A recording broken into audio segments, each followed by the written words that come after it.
Hey guys, কী অবস্থা সবার? সবার পুজো কেমন কাটলো? চিন্তা করেছিলাম পুজোর মধ্যে যাতে একটু ব্লগটা দিতে পারি, যেহেতু আমি এখনও নিউ ব্লগার।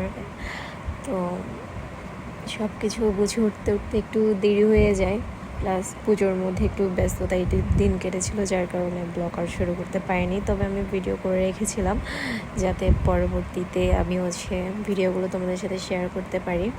তো সেদিন পুজোর সপ্তমী ছিল, ফ্রেন্ডদের সাথে বের হওয়ার কথা ছিল, তাই রেডি হতে চলে আসলাম। সকাল তখন বাজে প্রায় 10টা। আমার একটা ফ্রেন্ডের আসার কথা ছিল, তো ওই হিসেব করে আমি রেডি হয়ে গিয়েছিলাম। আমাদের শাড়ি পরার কথা ছিল, তো পুজো মানেই শাড়ি। তো আমি এখানে লেন্স পরে নিয়েছিলাম। যদি জানতে চাও তাহলে বলো, আমি দেখিয়ে দেবো লেন্স। আর ময়শ্চারাইজার দিয়ে দিয়েছিলাম। বাকিটুকু ভিডিও ক্লিপ আমি নিতে পারিনি, কারণ আমার হাতে তেমন সময় ছিল না। আমি তো এদিকে রেডি হচ্ছিলাম, তো 12টা করে আবার ফ্রেন্ড চলে আসলো। যে এসে দেখি সেও বলছে যে তাকে সাজিয়ে দেওয়ার জন্য। সে মনে করেছিল যে নর্মালি আমরা যাব, বাট সে আমার সাজ দেখে সে আমাকে বলছে যে ওটা ভীষণ নর্মাল হয়ে যাচ্ছিল। তো ওকেও সাজিয়ে দিতে হলো, ওকেও সাজিয়ে দিলাম। দেন এরপর আমরা বের হয়ে গেলাম। আমরা পুজো দেখতে সেই 11টা বাজে বের হওয়ার কথা ছিল, কিন্তু আনফর্চুনেটলি আমরা বেরোলাম 12:30 বাজে। দেখা যাক এখন আমরা কি পুজো দেখতে পারি। আমরা এখানে মজা করছিলাম আর চিন্তা করছিলাম যে কোথায় কোথায় ঘোরা যায়। আর ওয়েদারটা একটু ভালো ছিল না, বৃষ্টি পড়ছিল।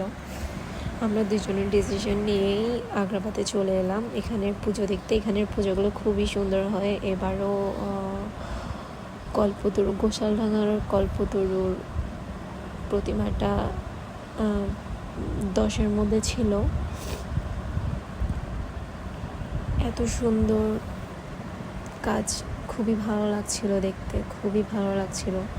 আর সকালের দিকে মানুষ কম থাকায় একটু ভালো মতো দেখার, ছবি তোলার, ভিডিও করার সব কিছুরই সুযোগ ছিল।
এদিকে ঘুরতে ঘুরতে আমার বান্ধবীর ক্ষুধা লেগে গেল।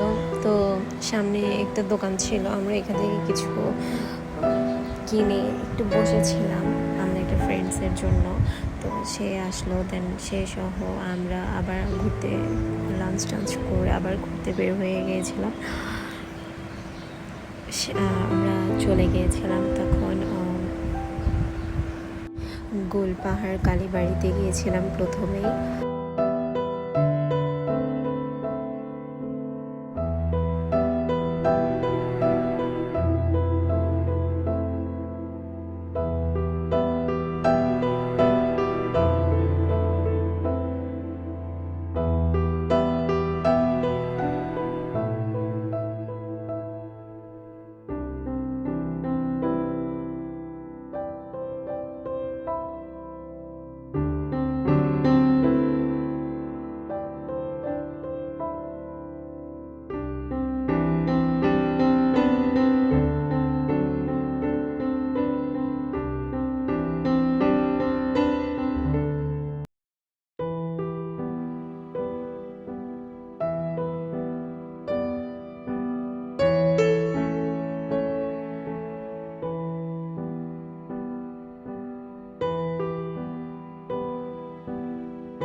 এদিকে আমার পুজো ঘোরা শেষ, তারপর আমার ফ্রেন্ডরা যে যার যার বাসায় চলে গেল, আমি আমার বাসায় চলে আসলাম। এখানে রিক্সা মামা আমাকে কি জানি বলছিল, কিছু কথা বলছিল, যেগুলো আমি সাউন্ডের জন্য একদম শুনতে পাচ্ছিলাম না। তারপরও উনি যাতে রাগ না করে তাই বলছিলাম।